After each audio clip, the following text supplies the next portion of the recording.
Hello, this is Don, And this is Gina with Focused Healthy Family.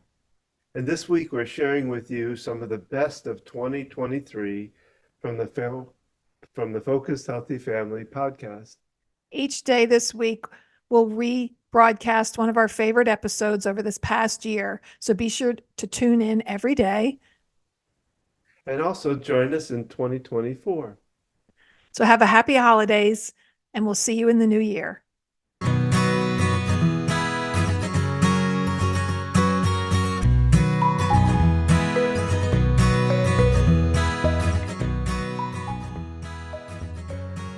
Don's from St. Louis, Missouri, and I'm from Pennsylvania. And we raise our family here in Charlotte, North Carolina. So over the years with holidays, we would take long trips. We would drive there. And one particular trip, I want to say our oldest was about 8. So our second child was 4. We just had 2 at the time. And we had taken a long trip out to St. Louis. And so because we traveled a lot, our kids had things in the back pockets of the minivan and things that they kept. And our son was notorious for keeping papers and just having different things. And they collect over the years. And the pocket in the door had a bunch of papers. And behind the seat, there was a pocket and all this stuff. I believe it was April 1st. And he fell asleep coming home. So I got this idea. When we got home, he woke up and I told him while he was asleep, we got pulled over by the police for an excess paper violation. Harrison was very gullible at that age. I said, we have to clean up this car. They're going to come back and check, and we're going to get a ticket if we don't. So he dove right in, clearing up those papers. And I had taken a piece of paper and wrote April Fools and stuck it like in the back of the papers. If memory serves me right, he's going through and cleaning it up. And I think I had to eventually tell him or pull I was out going to say, he probably got the paper without even paying the attention to it. paper. And it's like the best April Fool's prank that I've ever played on anyone. I still tease him about it. He's 25 now. This is Gina. Oh, and this is Don with Focus Healthy Family. And today is podcast number 78.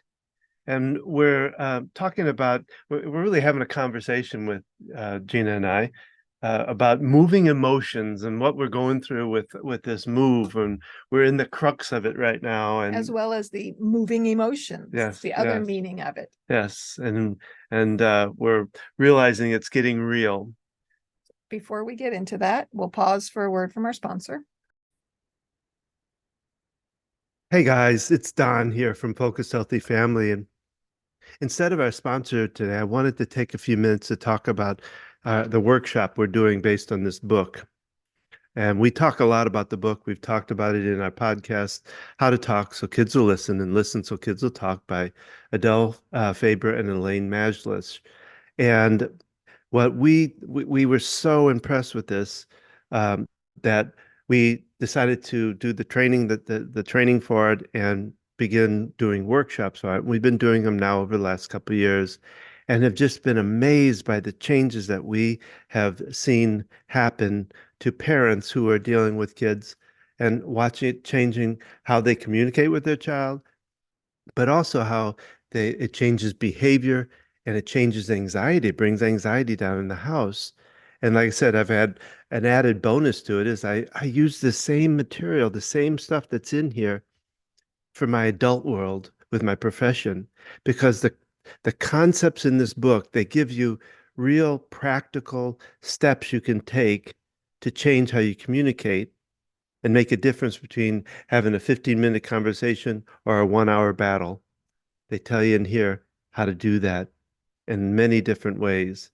And so we do workshops.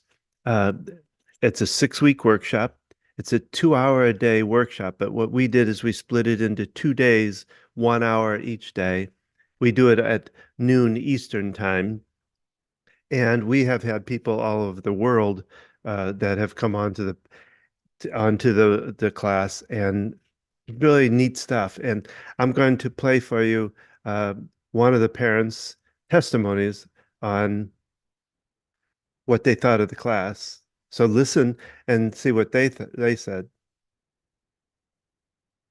So, starting January 9th, 2024, we're doing our next series of 6 week classes, and they're at noon on Tuesdays and Thursdays, each week for 6 weeks. And you're going to gain a lot of different skills that are very important. Plus, you'll have the opportunity to have other parents and listen to how they deal with things and what's going on for them, and literally working through examples, role playing, um, learning some good content to the book, and just having a good time too at the same time. We have a lot of fun while we do them. I hope that you can join us for this workshop. Again, it's all virtual via Zoom, and it's 6 weeks starting January 9th. You can find out more information by going to focusedhealthyfamily.com/workshops, where you're going to find out all about this wonderful workshop on how to talk to kids who listen and listen so kids will talk. Hope you join us again. focusedhealthyfamily.com/workshops. Thanks. And we're back. And stuff's getting real. Yeah, there's another way to put that, but we thought we'd keep it clean. We did another podcast on clutter as Don and I were figuring out what we're discussing. Over the next couple weeks, we're having these conversations because we are in the middle of it. Our house is under contract for someone to move in, and we have a house under contract For us to move to in. purchase, and things are moving along. And we finally hit that stage where it's like, oh, wow, this is really happening. This was something we started to pursue several months ago just to see what our opportunities were to get out of some debt. And before we knew it, Boom, we're we're there. rolling forward. We call this our 5-year house, and it's been 22 and a half years. And it's served us well. We have taken money out of it and refinanced. And it's something we've wanted for a while. But in the back of my mind, it's always been like, it's not really going to happen. You wanted to start packing boxes up a month ago. And I was like, let's not pack things we use, because I don't want to have to unpack them and have that emotion of this didn't work out. Excuse me. And as I say that, there's still a little bit of a, it's not final. Don't want to jinx it. We asked the realtor if he could jump up and down. He goes, not jump up and down until the closing, because it's not final till the closing is complete. Yet everything's moving in that direction really well. I mean, on both sides, the house that the people that are buying this house have got all their stuff together from what they're saying as far as financial and all that, and ours looks pretty clean right now. We've got two people who are really working for us, a realtor and the financial OfferPad. They've been great. They have been. They Eddie have a mortgage and guy, Scott they have the there. guy. They've got the whole kit and caboodle. So if you're in Charlotte and you want a good realtor, they're in more than Charlotte. The corporate office. Well, yeah, that's true. But I mean, I'm talking about Scott in particular. He went to bat for us to get the house, because as I think we talked about before, we went through 2 houses where we put offers on 2 different houses. Rejected. The third time is the charm. When I was talking to Dr. Smith, which is the doctor I work with, and his son is trying to buy a house, and he's been rejected. He's had 6 offers so far that he got beat out on. Right. And he's getting a little bit disheartened about it. Because there's so many people, what a realtor said, there's the least amount of houses for the number of people wanting to buy right now. Yeah. So things like, we sold our house in 10 days, and I'm like, okay, we got to have somewhere to live. Yeah. And so the crunch our realtor was great. Usually they want to close in 30 days, and he asked for 45. And I'm so grateful, because now we're down to 30 days and 22 years of living in this house, and all the different challenges that we've been through that have kept us from keeping up with things, contributing to clutter and the maintenance of the house. That now that we're going through it, it's like, wow. Well, and we've done stuff to the house. We've invested in this house, but it's in ways that are hard to see, because it's like septic and well that that people don't think about it. So we really had to kind of promote that for ourselves. And more than that, when we moved in, we chose to rent the house we were living in, and using that rental income to help us get a bigger house. And so we had a couple weeks, we didn't have to be out of the house at the same time. We came over here. This house was 30 something years old. The basement hadn't been painted since it was built. we did painting to it, then we pulled carpets up. And then over the years, we redid the kitchen. We took out paneling, put wallboard in. We totally redid one bathroom. We have done a lot to it over the years, but now it's a 54-year-old house and it still Neat needs stuff. more Yes. things done. We've had some water leaks and there's some old issues that the new owners are going to address. We have wood windows and some of them are painted shut. We have done a lot to it, yet there's more that needs Yeah. to be done. And like you said, yeah, we have invested in some big money and a brand new deep well and septic system and things that really have to be done to keep it working and running. So it is someone can move right in here, yet there is some Some work to be done. remediation. And yet, because we're in such a great area, we're able to get a pretty penny for it that we can. A pretty penny. A pretty penny. Sometimes these random expressions. Working in geriatrics for 30 years, I don't know where these expressions come from. And the house we're buying is older. It's really funny. This house was built in 69, and that was the year I was born. The house we are buying was built in 1958, which is when I was born. So it's interesting going back in time, I guess, if you want to say it that way.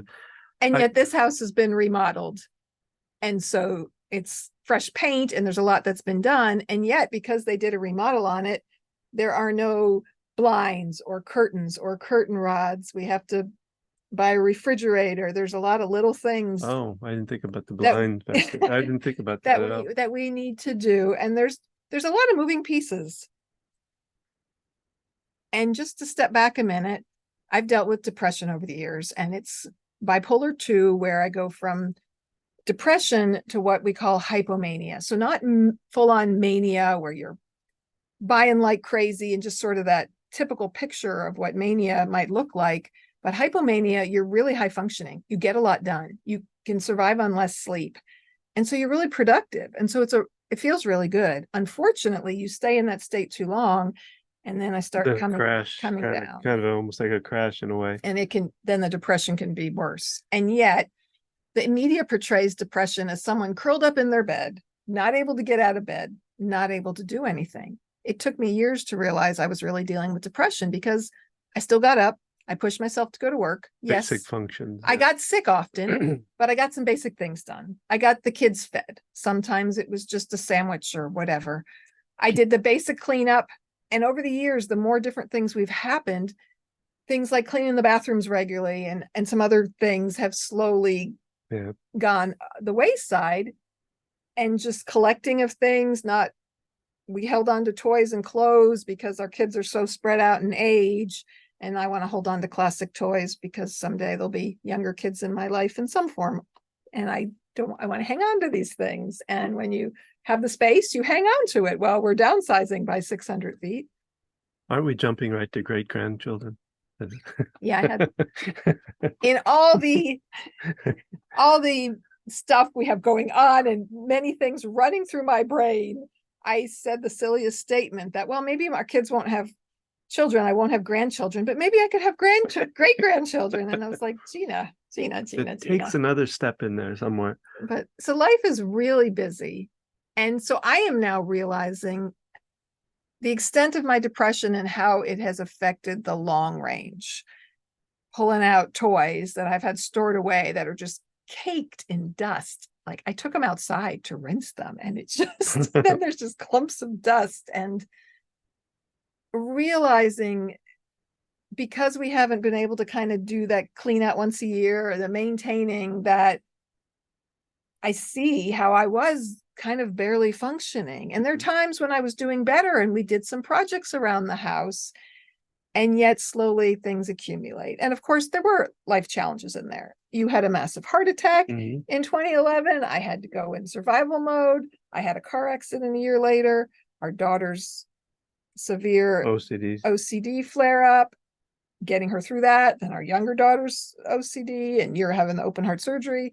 There have been a number of different things that have affected the path. And so I feel good in that even though there's dust everywhere and clutter everywhere to some extent, I've seen worse. I've worked in home health care. Oh yeah. Yeah. We're not necessarily hoarders as such. It's fun to watch that show because I'm like, oh, ours isn't that bad. Well, yeah. I'm losing my train of thought That's though. all right.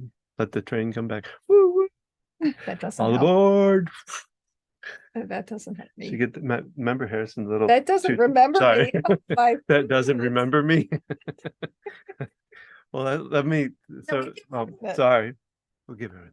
Dun, dun, dun, dun, dun. You've really made it more Sorry. difficult and continue to make it more difficult for me to focus. So all these things have happened, and yet I value that the time that I did have, I put into the kids. Yeah. I put into spending time with them, facilitating their education, working to bring in the income to afford our lifestyle. And so I have a sense of peace about that, that we haven't had the big fancy house or cars, or our house has been very lived in Yeah. over the years. And yet we've put the time and energy into our kids. Well, that's the idea of success. How do you define it? I went for a long time struggling with, yeah, and still do a little bit with the idea of success. And as I think about it, when I decided to go on my own business and quit I was with Kraft and with big corporation kind of thing.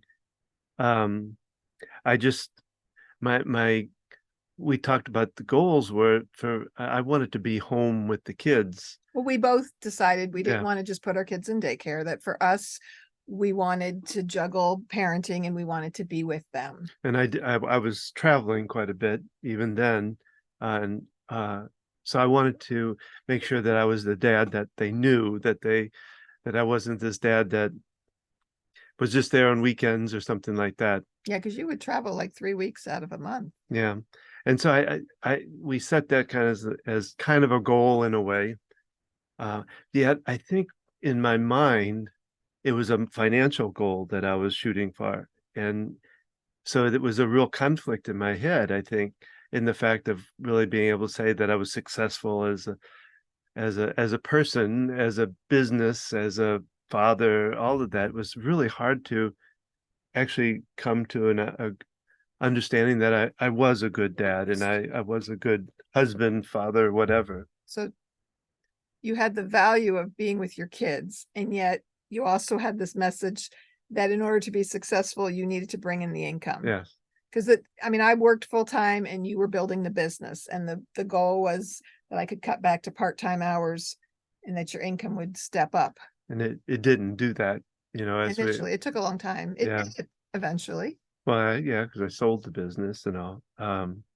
It was just, So that conflict in your but mind it was, of, and I still kind of, because and I think that's what's blocked me from making that business work is that the mental, conflict, the mental back and forth kind of in my mind about can I it. ask a question? Sure. Do you have that belief that you can't have it all? You can't have your cake and eat it too. You can't be a good dad and grow a successful business. Do you think that's I think there's something in there about that.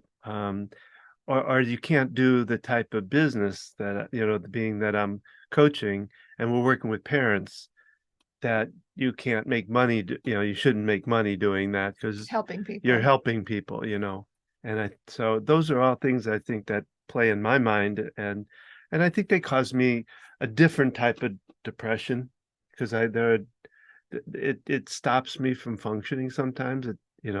Many times I come down into the office and sat down and just stared at the computer like, okay, I got 16 different things that I should be doing. I'm shooting on myself about it. Mhm. So And so, there's clinical depression, and then there's going through kind of depression mood or feeling or emotions. And there's a difference, but there's also varying degrees of depression, and it looks different for different people. Like I said, for years, I'm like, oh, I'm not, depressed. I'm still able to do this. I'm still able to do this. There's people who have it much worse than me. yeah, the comparative. And it took a friend kind of shaking me up to realize, I was in a really positive, hypomanic, but really functional place for a while. And then I came back down. It's like, oh my, I had to be on the other side to see Mhm. where I was at, because it had been more gradual before that point and less extreme, I guess. Well, well, the other thing that played on me with the house I was never really proud of this house. Hmm. I I wanted to invite certain friends over or something, but I always just was embarrassed by it because it didn't look like I thought a successful or whatever kind of person would have. We bought this house with the intention of growing rental property. Hmm. We had met some people that had done this. So this was, we bought this house in 2001 before 9/11. Yeah. And so our intention was this was a step up and we'd grow income from our other rental property so that maybe possibly turn this into a rental property and we'd be able to move again to get what we really wanted. We Hmm. came here and we're like, okay, this is good. It's got space. It's not everything we want. It's not, and yet it was a step. And then we Well, had a mortgage company handling the other house for the renting. They didn't tell us that after the year contract was up, they didn't make the people sign another contract. and And so so the people suddenly moved out. And then we found ourselves in a place of, do we try to get another renter or do we sell this house? And at the time, it was cheaper for people to, so that would have been 2002, cheaper for people to buy than to rent. And so the rental market wasn't what it had been. We weren't able to raise the rent. And so we decided to sell, but we had, I want to say 8 months of paying 2 mortgage payments and not having yeah, income brought in. so And that, then we couldn't even, like, I was thinking the other day, I was like, man, if we could have held on to it longer and sold it recently. well, yeah, but then, but you got to remember, like, was it 2007, 2008? There was a bubble Yeah. crash Oh, I with meant the housing market we'd and had all to that. hold So on to it till the past it would couple of have, years. it would have bankrupted us, I think, if we would have held on to it and through that kind of period. But So yeah, so we both had this idea that this was temporary. And then it was like, okay, well, we're happy. For years we had our mortgage payment was less than $1,000. And yet we have almost a 2,000 square foot house. We have the 3 bedrooms and 2 baths. The plus an base, extra room. the basement has an office. It's separate, a separate laundry room. And then, our oldest moved out and then our middle child moved out. And it's like, oh yeah, this house does have a lot of room in it. And as we're looking at other I'm starting to houses, appreciate it more than, yeah, yeah. we'd go look and I get frustrated and we'd pull in our driveway and be like, let's just live here. This is a nice place. Well, yeah, I think I always think about what the possibilities with Oh, this yeah. house, you know. And we did things to it. We Yeah. did remodel the bathroom and there's things we have done to it. And and so buying this new house, it comes with some possibilities. The washer dryer hookups in the garage. So there's not like a laundry room, which our youngest does her own laundry and she's like, oh, I got to go in the garage to do laundry. Yet I see the possibility of turning at least half of it to a living space, which would then give us the more space.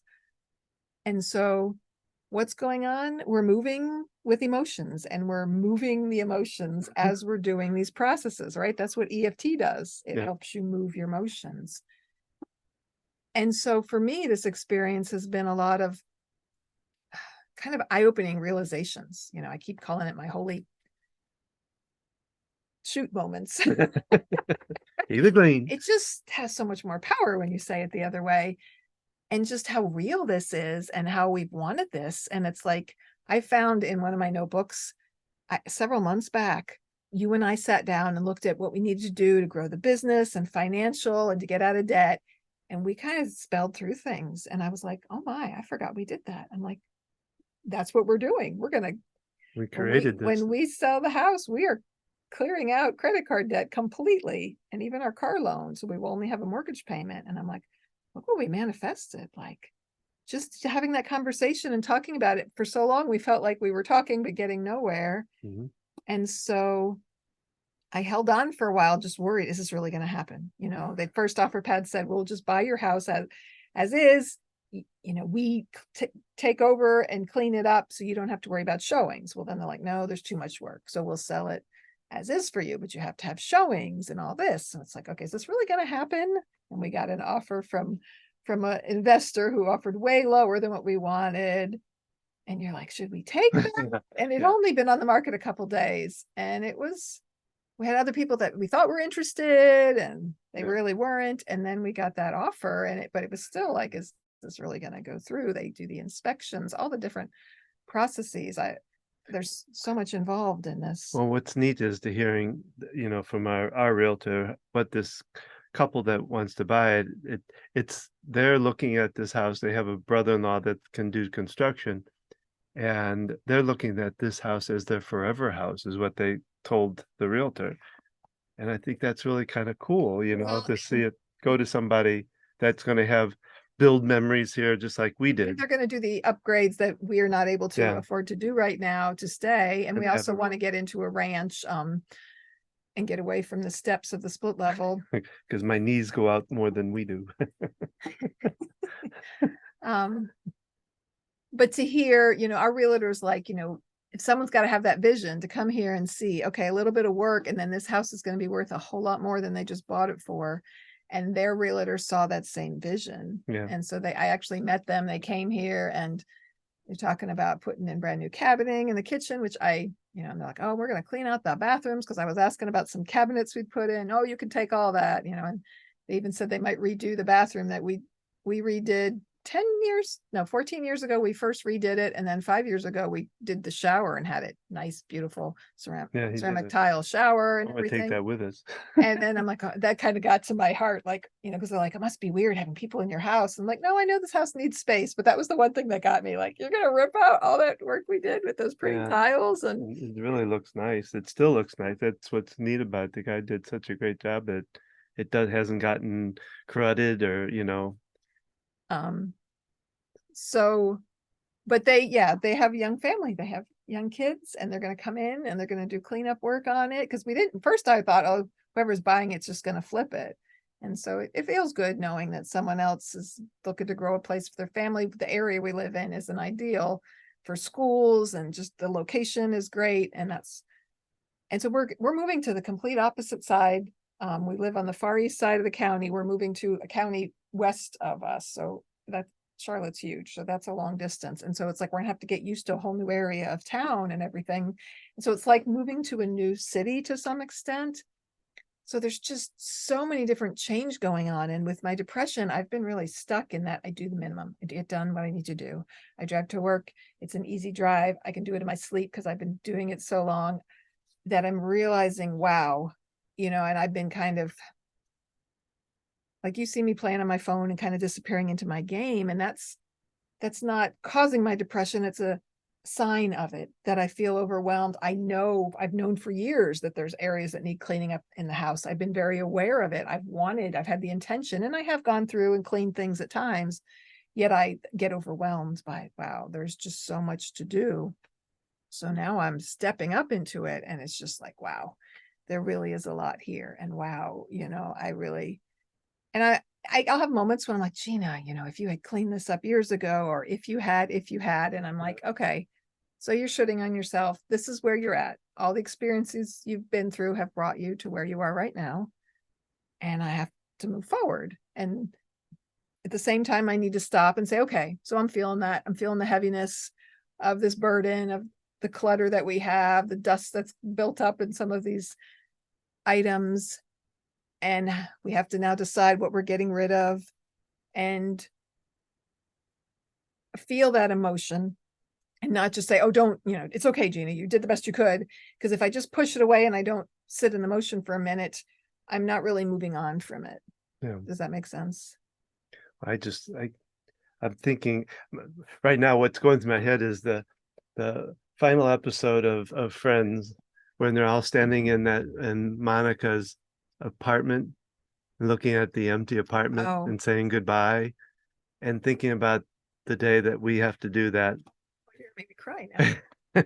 Well, I just, with the house before, we had a time frame where we saw it empty for a while, or we were able to go back and forth. We didn't like make it wasn't one day and we had to leave and Well, say goodbye to it. And well, it was how because we were renting you it. purchased it before we even met. Yeah. And then we got married and lived together in that house for got married in 94. We left there in 2001.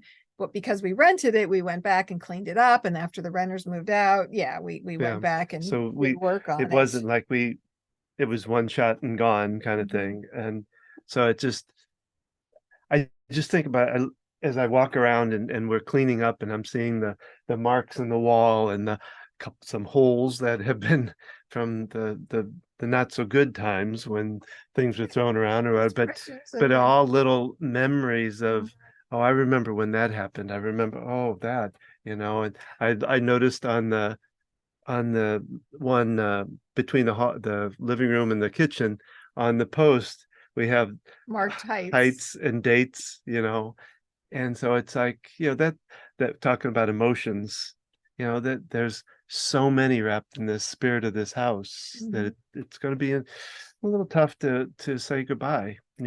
And yet there's a lot of some trauma trapped Well, in yeah, this that house too. yeah. That will be good to release. And I know that's what our youngest is looking forward to, the fresh start. Yet our middle child lived only in this house her whole life and lives away from home. And that's an adjustment for her. She's going through change. And do I come back home for a while and go back to school or do different things? And I just got, started thinking, wow, imagine being 21 and you're living on your own, but you're not sure what your future holds. You're not sure where you're going. You debate about moving home and now your family's moving, Yeah. and just the change of all that. And then our dog passed away just over the summer and all the memories in this house when Olive was here. And so there's kind of the pros and cons. There's the releasing the negative emotions to start fresh. And yeah, I mean, I'm sitting here talking to you and there's something hanging on the wall. And I remember that we put that hook up there to hold smocks for painting. Oh, yeah, that's true. And That's true. and I used to do painting with the kids, and I raised them here. Harrison was 3.5 when we moved here. We decided to homeschool living here. Well, think about when it would snow and we used to sled down the little, we have kind of a small hill, but and they would go sometimes across the road and stuff. And yeah, all Sometimes the down the snow. driveway, because driveway would be Yeah. ice. Yeah. And So, yeah, I guess, any house is going to have that. So, but yeah, that's it's a part of the life emotion that it's a we, lifetime, 22 years. Well, it's not a lifetime, but it was a short it's life. well, it's like our daughter. She Yeah. was born the year after we moved in, and so now she's 21. And even our oldest, he doesn't remember the old house that much because he was 3.5 when he lived here. And so that's just a long time of, Well, the youngest was born here, yes, literally she was born here. she was born at home, which she doesn't like us talking about, understandably, as a teenager. And it's kind of a weird, not a typical thing in Yeah. 2023, people being born at home.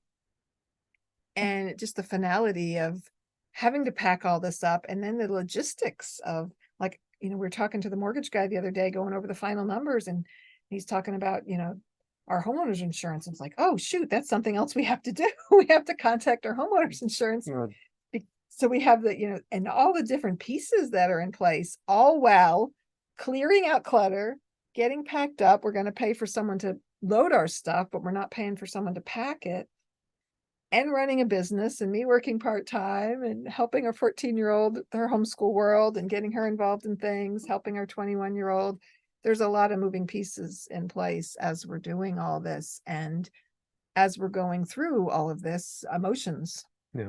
are coming through, and realizing how important it is to do tapping, the PQ reps that I learned, listening to Abraham Hicks, The Morning Rampage. I love that one. Maybe you can put a link to that. Getting my mindset clear, writing in my journal, things that when I start to get depressed, I stop doing. And I know I need to do them, but the less I do them, the further depressed I get. And yet once I start doing it, I see how much it really does help me. But having those things in place to work through all these different emotions that we're feeling, and helping our child to deal with what they're going through. And Don's done. I can tell when he Well, feels like it's time to wrap up. well, I do believe at certain points, it gets more than people want to listen to, I guess. I don't know. Typically, when we do our podcasts, we have more of an outline of what we're doing.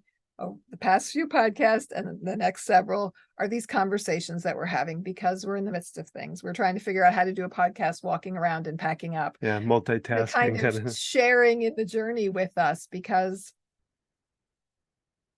just sharing that process, right? It helps to hear other people going through things, and just the realness of what we're actually going through, not just talking about things esoterically or in theory. This is Juggling, really, this is our life, and this is our moving experience and our moving emotions. Glad you joined us here today. If you've liked this podcast, be sure to check out other podcasts. This was number what, Don? 78. So we've done interviews with all different kinds of people on topics as varied as divorce and foster parenting and all kinds of things. We've interviewed a lot Health. of different people talking about health and food and nutrition. So check out all those other podcasts. Every Tuesday we do a short, and we keep it to 15 minutes or less. Tuesday tips, kind of focusing on one tip for parents. We kick it off with a fun joke. You can learn more at our website, Focused Healthy Family. We're on Facebook. We're on Instagram, Gina, Focused Healthy Family. And we have blogs there, information about classes and workshops that we're going to do. We want to hear from you too. Tell us what you like, what you'd like to see more of. Give us feedback, any kind of feedback. And remember, how you talk to your kids today shapes their future